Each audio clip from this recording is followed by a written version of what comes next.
Hi guys again from जान sports, एक और नई बिफोर और आफ्टर वीडियो के साथ। इस टाइम बड़ा इंटरेस्टिंग सा बेड हमारे पास आया है रिपेयरिंग के लिए।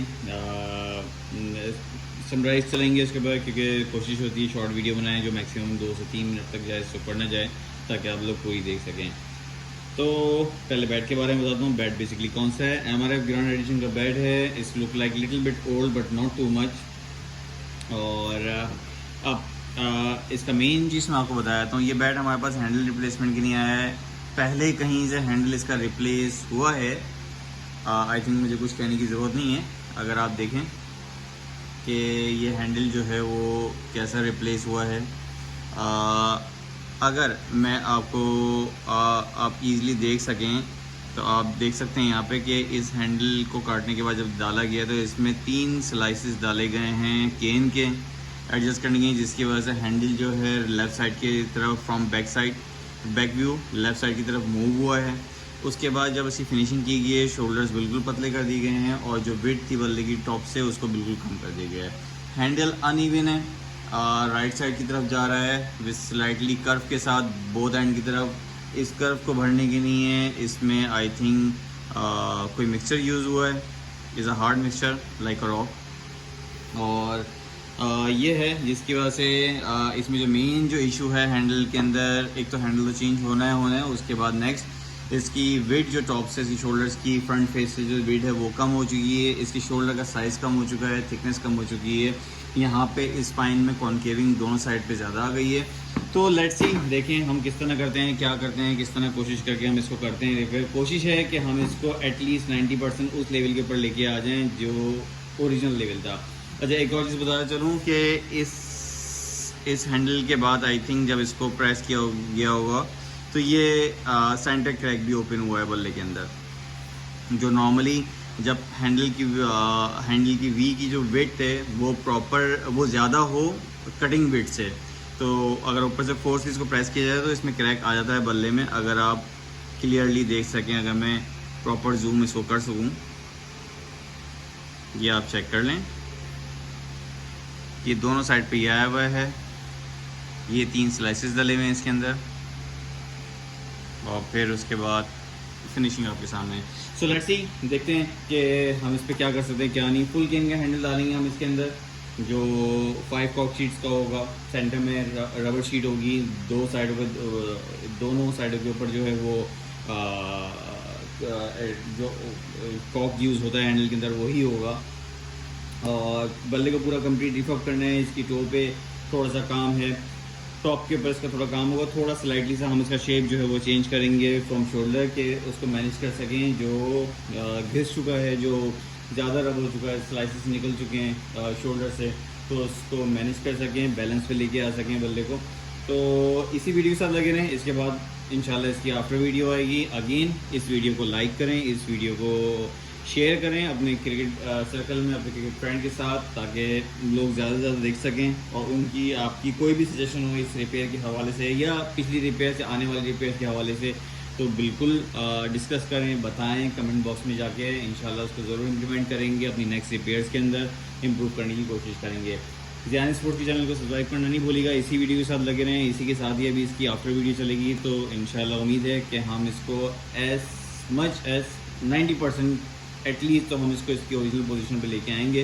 तो let's see, thank you, bye guys. Again after video के साथ बहुत ही टिपिकल जॉब था, बहुत ही कंफ्यूजिंग जॉब था ये जो टेक ओवर किया था। एक्चुअली बिफोर वीडियो में मैंने ऑलरेडी इसके बारे में पहले आपको बता दिया था कि इसका हैंडल किसी और शॉप से, किसी और जगह से इसका चेंज हुआ था। That was not on the proper direction. इसके जो शोल्डर्स थे वो शोल्डर्स बैठ चुके थे ऑलरेडी, शोल्डर साइड से ख़त्म हो चुके थे, कॉलर इसके ख़त्म हो चुके थे बिल्कुल ही। I don't know what was done before. और गैप बहुत था हैंडल के अंदर, जो हैंडल लगा था उसके अंदर भी ऑलरेडी गैप था। लाइसेंस वाले जब उसको काटेंगे तो उसमें और गैप भी आएगा। और हैंडल लगाने के बाद जब हमने इसकी पूरी कंप्लीट रिफर्बिंग स्टार्ट करी तो वी फाउंड के इसकी एज पूरी डैमेज थी, पूरा पीस ये बाहर आया हुआ था, अगर आप देख सकें। और दूसरी साइड पे भी यही कुछ हाल था। दूसरी साइड इतनी हार्ड डैमेज नहीं थी जितनी राइट साइड थी from the back side, from the front side the left side. तो ये इसकी बहुत डैमेज थी, पीसीस में हुई थी। इसको हमने सिक्योर किया, रिपेयर किया। टो में स्लाइटली क्रैक था, अगर आप देख सकें मेरे फिंगर के पास, तो ये क्रैक आ रहा था टो के अंदर जो ऊपर तक जा रहा था। इसको रिपेयर किया। फ्रंट से ये डैमेज था पूरा, इसको क्लियर किया। शोल्डर की बात करूँ, शोल्डर पर हमने क्या किया, हमारे पास 2 ऑप्शन थे, जिसमें या तो हम इसके शोल्डर्स काट के वी शेप में एक नया पीस बिठाते और उसके साथ उसके हैंडल को बिठाते। तो आई थॉट कि अगर हम उस ऑप्शन पे जाएंगे तो बल्ले की मेन जान ही, बल्ले की जो मेन स्ट्रेंथ होती है वो हैंडल और शोल्डर से होती है। स्वीट स्पॉट एरिया, फिर उसके बाद उसका बॉटम एरिया, वो बाद में आता है, इट्स नेक्स्ट पार्ट। तो अगर हमने इसका ओरिजिनली शोल्डर जो है वो रिमूव करके नया लगाएंगे तो it's means it has a joint. अब जॉइंट आएगा तो इट्स मीन्स कि उसकी पावर जो है मर्ज होगी उस जॉइंट के अंदर। तो वो जॉइंट जो हम लगाएंगे, जो हम नया पीस लगाते, जॉइंट लगाते, तो उसमें power merge from front facing पे नहीं होती, फ्रॉम एजेस पे होती। तो उसमें और चांसेस होते हैं कि बल्ले का हैंडल दोबारा ब्रेक हो सकता है, बल्ले में सेंटर क्रैक आ सकता है, स्ट्रोक जा सकता है। तो मैं उस चीज़ को रिकमेंडेड नहीं करता फ्रॉम माय साइड। बहुत से ऐसे रिपेयर्स गाए हैं, बहुत से हैं, मैं नाम नहीं लूँगा, बहुत से हैं जो ये काम करते हैं, जो अगर शोल्डर ज़रा सा डैमेज है तो उस शोल्डर को वी कट करके उसमें नए पीस बिठा के उसको सिक्योर करते हैं। अच्छा काम है, लेकिन from my side I feel के ये चीज़ as for the part of the power of the bed, ping of the bed, ये चीज़ मेरे लिहाज से सही नहीं है। अगर मैं करूँगा, अच्छी हो सकती है, सही हो सकती है, परफेक्ट हो सकती है, स्ट्रेंथ भी बढ़ सकती है, लेकिन from my point of view I will not recommended from my side to cut the shoulders and put the new one, unless until के वहाँ से वो पीस ही गायब है तो आपको नया पीस डालना है। वहाँ ऑप्शंस है, आप उस ऑप्शंस को, अदर ऑप्शंस को आप जाओ उस अदर ऑप्शंस के ऊपर। तो हमने क्या किया, हमने जो हमारे पास केन कटती है, जो हम हैंडल निकालते हैं, उसी केन के स्लाइसिस को हमने निकाला, उसको निकाल के उसके साइड में गैप, तो उस गैप में हमने इसको बिठाया। फिर जो पहले रिपेयर हुआ था, ये साइड पूरी बैठ चुकी थी, पूरी क्रॉस में जा रही थी, स्ट्रेट 0 डिग्री पे नहीं थी, थोड़ा सा राइट साइड पे 10 to 15 डिग्री पे जा रही थी। तो हमने यहाँ पर एक एडिशनल पीस लगाया एज के ऊपर और उससे इसको अलाइन किया। उसके अलावा और कोई ऑप्शन नहीं था। बाकी ये पहले रिपेयर गाय का था, अगर हम इसको निकालते तो इसमें और गैप आता है, शोल्डर से काम होता।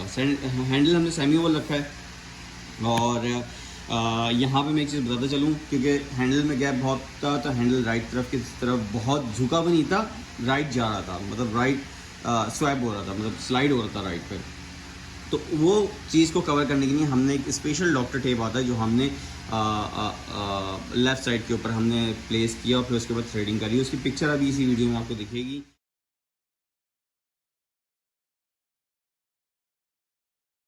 तो आप वो भी देख सकेंगे। ये क्रैक पहले से ही था, जो पहले रिपेयर हुआ था, तो उन्होंने आई थिंक हैंडल लगाने के बाद ऊपर से हीटिंग की थी, जिसकी वजह से ये क्रैक आया था। इस क्रैक को भी सिक्योर किया, साइड एजेस थे उसको सिक्योर किया, तो ऑलरेडी सिक्योर हो चुकी है इसकी। जितनी कोशिश हमसे हो सकी वो हमने की है। फ्रंट डीलैमिनेशन क्रैक से, कंप्रेशन क्रैक थे, साइड एज क्रैक थे, वो almost everything has been done.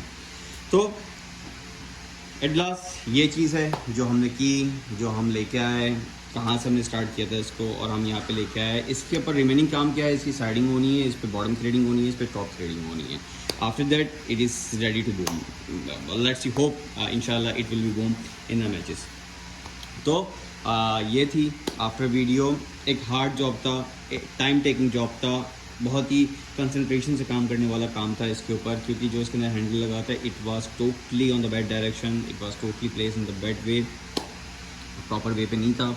उसको निकालना एक बहुत बड़ा चैलेंज था कि उसको किस तरह निकाला जाए कि शोल्डर्स ना जाएँ, बल्ले का स्ट्रेंथ ना जाए, बल्ले का वी ना जाए, और नए हैंडल को किस तरह बिठाना है, ये भी एक बहुत बड़ा चैलेंज था, क्योंकि ऑलरेडी सेंटर क्रैक उसके अंदर आया हुआ था। तो अल्हम्दुलिल्लाह we have done it from our side more than 100%। इस डिपेंड ऑन एंड यूज़र कि वो क्या देखेंगे, इसको किस तरह लेंगे, किस तरह समझेंगे। इन द अदर साइड ये बैट बेसिकली एचबी ब्रांड है क्रिकेट का, उनके ऑनर का है, गाइस करके नाम है उनका, तो उनके ऑनर का ये बैट है। तो आई होप कि उनको ये पसंद आएगा। अगेन गाइस, अगर आपको ये वीडियो पसंद आई, ये रिपेयर पसंद आया, इस रिपेयर में मैं समझता हूँ कि बहुत सारे क्वेश्चंस उठेंगे कि आपने ये क्यों नहीं किया, आपको शोल्डर्स करना चाहिए था, आपको ये करना चाहिए था, आपको वो करना चाहिए था। I will be very much happy कि अगर आप लोग मुझे ये सजेशन देंगे कि आपको ये करना चाहिए था या आप इसको इस तरह कर सकते थे या आप इसको इस तरीके से लेके जा सकते थे, तो it will be the great for me कि मैं अपने आइंदा रिपेयर्स में इसको इम्प्रूव करूँगा। हैंडल गलत बैठा पिछली वाली रिपेयर गाय की तरफ से, मैं उसको ब्लेम नहीं दूंगा कि उसने गलत बिठाया। आई नो कि मैंने जब 2017 में स्टार्ट किया था हैंडल को लगाना, आई टू 1 मंथ, मैं 1 मंथ लेता था हैंडल को निकालने और लगाने के लिए।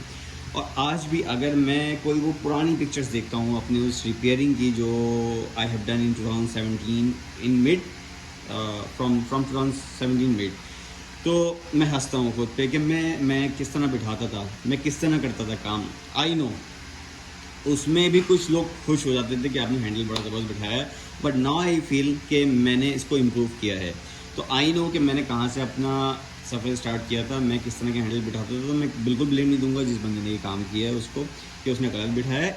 हो सकता है उसकी स्टार्टिंग हो, तो फिर भी बहुत अच्छा उसका काम था स्टार्टिंग में। आई होप कि वो इम्प्रूव करेगा अपने काम को, जो यूज़र है जिसने इसके ऊपर लास्ट काम किया था। एट द एंड बल्ला कंप्लीट रिफअप कर दिया है, साइड एजिंग तो उसकी क्लियर कर दी है, हैंडल की फिक्सिंग थी, पुराना हैंडल निकाल के वो कर दिया है, शोल्डर्स को सेव कर लिया है।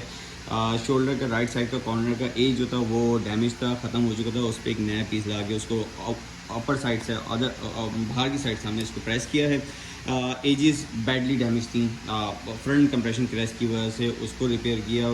सेंटर पिंग एरिया में कंप्रेशन क्रैश से उसको क्लियर किया, डीलैमिनेशन थी उसको क्लियर किया। टो में स्लाइसिस क्रैक आए हुए थे और एक लिटिल बिट हैवी क्रैक आया हुआ था, नॉट गोज टू डीप, बस ऑन द फ्रंट टिल यहाँ तक ही था जहाँ तक मेरी फिंगर दिख रही है। तो उसको रिपेयर किया, टो गार्ड लगाया। अभी इसके ऊपर क्या काम रह गया है, साइडिंग होनी है, बॉटम पे थ्रेडिंग होनी है, फ्रंट के ऊपर टॉप के ऊपर थ्रेडिंग होनी है, and that's is ready for bone. Hope guys आपको पसंद आई होगी। अगेन मेरे चैनल को सब्सक्राइब करें, लाइक करें, इस वीडियो को शेयर करें और इस चैनल को सब्सक्राइब करें। सब्सक्राइबर चाहिए ताकि, और ये चीज़ चाहिए कि ये इन्फॉर्मेशन आगे तक पहुँचे, मुझे इन्फॉर्मेशन मिले कि मैंने क्या चीज़ सही की, क्या चीज़ गलत की, मुझे सजेशन मिले इसके ऊपर। तो होपफुली उम्मीद करता हूँ कि मुझे इस वीडियो से और आप लोगों के ताउन से मुझे लाजमी ये चीज़ें मिलेंगी। इंशाल्लाह मिलते हैं नेक्स्ट वीडियो में। जब तक अपना ख्याल रखें, खुदा हाफिज़।